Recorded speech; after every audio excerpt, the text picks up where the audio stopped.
Parvana's Journey, Chapter 21. Dear Shazia, I'm writing this letter while I sit at the edge of another cemetery. It's the only quiet place in the camp. I'm wearing a warm sweater Mother found for me. We buried Layla yesterday. I put rocks around her grave just like I put them around my father's grave so long ago. It's not the same, though. I'm not alone this time. I have my old family, Mother, Noria, and my little sister Miriam. And I have my new family, my two brothers Hassan and Asif. My baby brother Ali died last winter.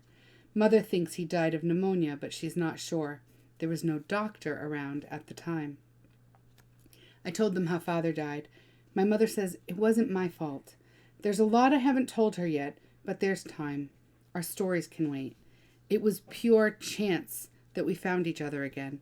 My mother's tent is on the far side of the camp.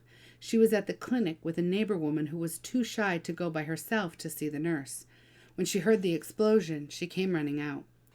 I would have found her eventually, though. It just would have taken me a while. She and Noria are part of a women's organization in the camp. The Taliban are busy fighting the war, so they don't bother women in the camp very much. The women's organization runs a small school and tries to match up people who need things with the things that they need. Mother said Noria is especially good at this. I can see how she would be. She'd be good at anything that allows her to boss people around. She hasn't been bossy to me yet, but just wait.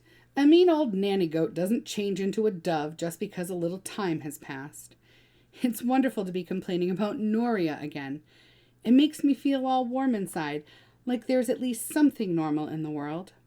I gave Mother the women's magazine I'd carried all the way from Kabul. She was very happy to see it. She's going to pass it around to other women in the camp to cheer them up. We hear a lot of rumors. Some people say the Americans are doing the bombing. Some people say the Taliban have left Kabul. People say a lot of things. They even say that someone sitting comfortably in one city can press a button and destroy another city.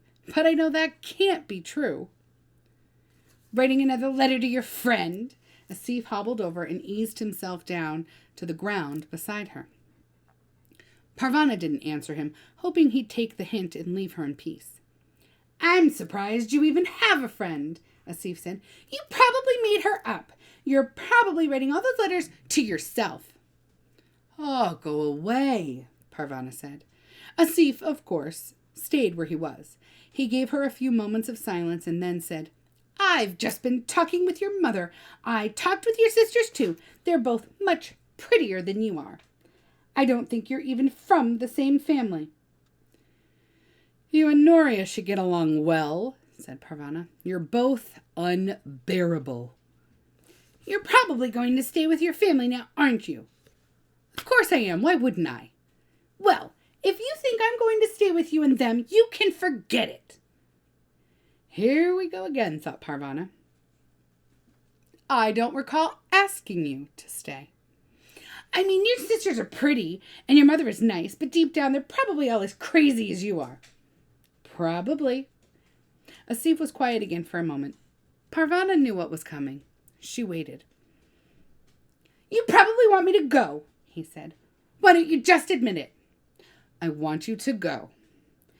You'd probably hate it if I stayed. Yes, I would. All right then, said Asif. I'll stay, just to annoy you. Parvana smiled and turned back to her letter. It's been a long journey and it's not over yet. I know I won't be living in this camp for the rest of my life, but where will I go? I don't know. What will happen to us now? Will we be hit by a bomb? Will the Taliban come here and kill us because they are angry at being made to leave Kabul? Will we be buried under the snow when it comes and disappear forever? These are all worries for tomorrow. For today, my mother is here, and my sisters, and my new brothers. I hope you are in France. I hope you are warm and your stomach is full and you are surrounded by purple flowers. I hope you are happy and not too lonely. One way or another, I'll get to France, and I'll be waiting for you at the top of the Eiffel Tower less than 20 years from now. Until then, I remain your very best friend, Parvana.